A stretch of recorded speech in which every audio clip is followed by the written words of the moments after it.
سننے میں مست تھے. لوگوں، آقا کا ذکر کرنا اور سننا اور قرآن سننا اور پڑھنا یہ ایسا نہیں ہونا چاہیے جیسا ہمارا مزاج بن گیا ہے. حالت یہ ہونی چاہیے قرآن پڑھنے والے کی بھی آنکھیں بند ہو، سننے والے کی بھی آنکھیں بند ہو، ذکر مصطفیٰ کرنے والا بھی آنکھیں بند ہو اور گنبد خضرا کے جلووں میں بسا ہو، اور سننے والوں کی بھی آنکھیں بند ہوں اور ذکر مصطفیٰ سن کر وہ یوں سمجھیں کہ مواجہ شریف کے سامنے بیٹھ کے سن رہے ہیں. پھر دیکھنا محفلوں کے مزے کیا ہوتے ہیں. ہم نے تو آج ان محافل کو برباد کر کے رکھ دیا ہے. ہماری حالت یہ ہو گئی کہ ذکر مصطفیٰ کی محافل جو تربیت کا اور اشاعت دین کا اور تبلیغ اسلام کا بہترین ذریعہ تھی، عظمت مصطفیٰ کے لیے لوگوں کو پیغام دینے کا اہم ذریعہ تھا، عشق مصطفیٰ کی خیرات بانٹنے کا ذریعہ تھا، ہم نے اس ماحول کو بھی ڈرامے بازوں کی نظر کر دیا. جو جتنا بڑا اداکار ہوتا ہے وہ اتنا بڑا ہمارا نعت خوان اور خطیب ہوتا. منہ بولے دام لیے جاتے ہیں اور منہ بولے دام وہ دیے جاتے ہیں. آج کیا وجہ ہے؟ محفلیں بڑھتی جا رہی ہیں، اثر کم ہوتا چلا جا رہا ہے. میں غلط بات ہوں؟ ایک وقت ہوتا تھا کہ چھوٹی سی بات دل کی دنیا بدل دیتی تھی، چھوٹی سی بات دل کی دنیا بدل دیتی تھی. اور آج وہ وقت آ گیا ہے کہ 6 گھنٹے کے بعد اور 10 گھنٹے کی محفلیں بھی مقدر بدلنا تو دور کی بات ہے، وہ بے نمازی کو نمازی نہیں بنا سکی. ان محافل کا، ان لمبے لمبے وعظوں کا کیا فائدہ؟ ایک وقت تھا کہ صرف ایک جملے پر وہ کہتے ہیں نا، وہ اقبال کہہ گئے بڑی سونی بات کہ صاحب الفاظ کو دفتر سے بھی سیری نہیں، صاحب الفاظ کو دفتر سے بھی سیری نہیں، اور صاحب معنی کو ایک لفظ کافی ہو گیا. جس کی نظر لفظوں پر ہوتی ہے، جملوں پر ہوتی ہے، محض لوگوں کے سامنے مسجع اور کلام وہ سنانے پر ہوتی ہے اور سننے پر ہوتی ہے. وہ ساری ساری رات کی محفلوں میں بھی کچھ نہیں پا سکتے. اور جو صاحبان معنی ہوتے ہیں وہ بعض اوقات ایک حرف پر ان کا مقدر بدل جاتا ہے، انہیں ذوق ملتے ہیں. میں لاہور کی بات سنانے لگا ہوں. لاہور کے بازار میں ایک بابا جی جا رہے ہیں. کون؟ ایک بابا جی جا رہے ہیں، بزرگ ہیں، اللہ والے ہیں. وہ گزر رہے ہیں وہاں پہ اور جا رہے ہیں، وہ جا رہے ہیں، سفر کرتے ہیں. اچانک ایک ٹوکرا اٹھایا ہوا ایک شخص نے، اور آپ جانتے ہیں یہ ایک سنگترا پھل ہوتا تھا، اب تو تقریباً نایاب ہو گیا ہے. ہلکی سی مٹھاس اور ترشی کا حسین امتزاج ہوتا تھا. وہ سنگترے بیچ رہا ہے، اور سنگترے بیچتے ہوئے نا وہ ہوکا لگا رہا ہے. کیا وہ ہوکا یہ لگا رہا ہے کہ چنگے سنگترے، چنگے سنگترے، ہائے چنگے سنگترے. وہ اپنا ہوکا دے رہا ہے، مال بیچ رہا ہے. بابا جی جب پاس سے گزرے کہا بھائی تو بات بڑی سونی کر رہا ہے، ذرا دوبارہ کہہ دے. اس نے ہوکا لگایا، چنگے سنگترے. بابا جی غش کھا کے زمین پہ گر گئے. لوگ اکٹھے ہوئے، کچھ تلیاں ملنے لگا، کسی نے چہرے پہ چھینٹے مارے پانی کے. کچھ دیر کے بعد جب اس کیفیت سے بابا جی باہر نکلے، لوگوں نے ہاتھ باندھ دیے کہ بابا جی ہمیں سمجھ نہیں آئی، اس نے تو اپنا ہوکا دیا ہے اور آپ پر یہ کیفیت تاری ہوگی مستی اور عشق کی. بابا رو پڑا، کہنے لگا تم لفظوں پر دیکھنے والے ہو، ہم معنی کو دیکھنے والے ہیں. یہ بظاہر اپنا سودا بیچ رہا تھا، مگر بات اس نے اچھی کی کہ چنگے سنگ ترے. جس کے سنگ چنگے ہیں وہ تر جاتے ہیں.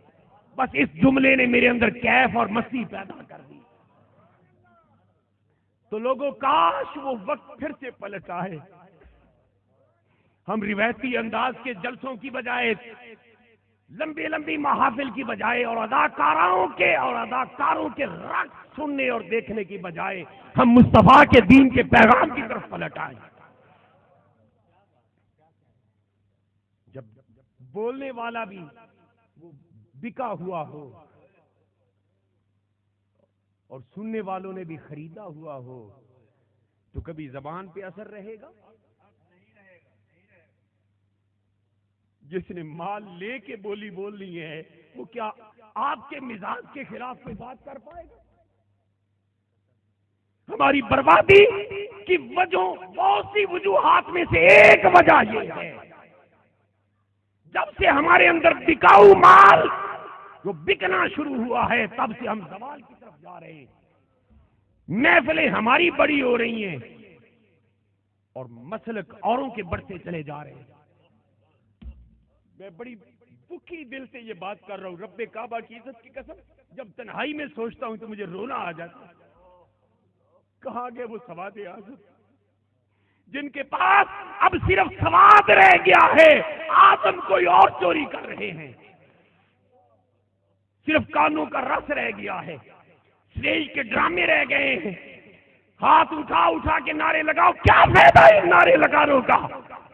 کمال تو یہ تھا کہ سننے والے کی آنکھیں بھی بند ہوتی اور یوں سمجھتا میں گنبد خزرہ کے سائے میں بیٹھا ہوں، اور پڑھنے والے اور بیان کرنے والے کی بھی آنکھیں بند ہوتی اور سنتا اور سمجھتا کہ میں کسی اور کو نہیں مصطفیٰ جان رحمت کو سنا رہا ہوں۔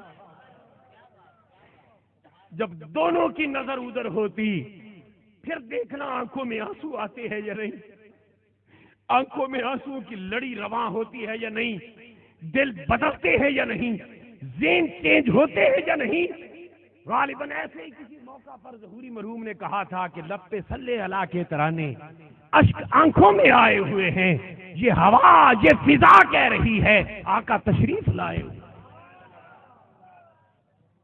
خدا کے لیے میں ہاتھ باندھ کے کہتا ہوں، اہل سنت کا ایک سب سے ادنا نوکر اور چاکر ہونے کے ناطے خدا کے لیے ہم اپنے محافل کا مزاج چینج کرنے کی کوشش کریں، مختصر کر لیں، مگر ڈرامائی انداز سے باہر اپنے آپ کو میں اور آپ نکالنے کی کوشش کریں۔ تو دل جلا سا آدمی ہوں، ایسے ہی میں وہ جذبات کی رو میں بہتا ہوا ادھر نکل آیا، واپس پلٹتا ہوں۔ قرآن پاک پڑھنے کی جب سعادت ملی نا حضور کے غلام کو، فرماتے ہیں فقرأت سورۃ النساء، میں نے سورہ النساء شروع کر دی، میں پڑھتا گیا، میری آنکھیں بھی بند تھیں، کریم کی آنکھیں بھی بند تھیں، وہ اللہ کے عشق میں مست ہو کر سن رہے تھے، میں مصطفیٰ کی غلامی میں مست ہو کر سنا رہا تھا۔ میں پڑھتا جا رہا ہوں، چلتے چلتے فرماتے ہیں جب میں اس آیت پر پہنچا فَكَيْفَ إِذَا جِئْنَا مِنْ كُلِّ أُمَّةٍ بِشَهِيدٍ وَجِئْنَا بِكَ عَلَى هَؤُلَاءِ شَهِيدًا۔ اب وقت ہوتا تو میں اس آیت کے اندر بھی تھوڑا سا جھانکنے کی کوشش کرتا۔ جب اس آیت پہ پہنچا وہ فرماتے ہیں اچانک آقا کی آواز میرے کانوں میں آئی، حسبک الآن، میرے غلام بس کر، تیرے لیے اتنا کافی ہے، تیرے لیے اتنا کافی ہے۔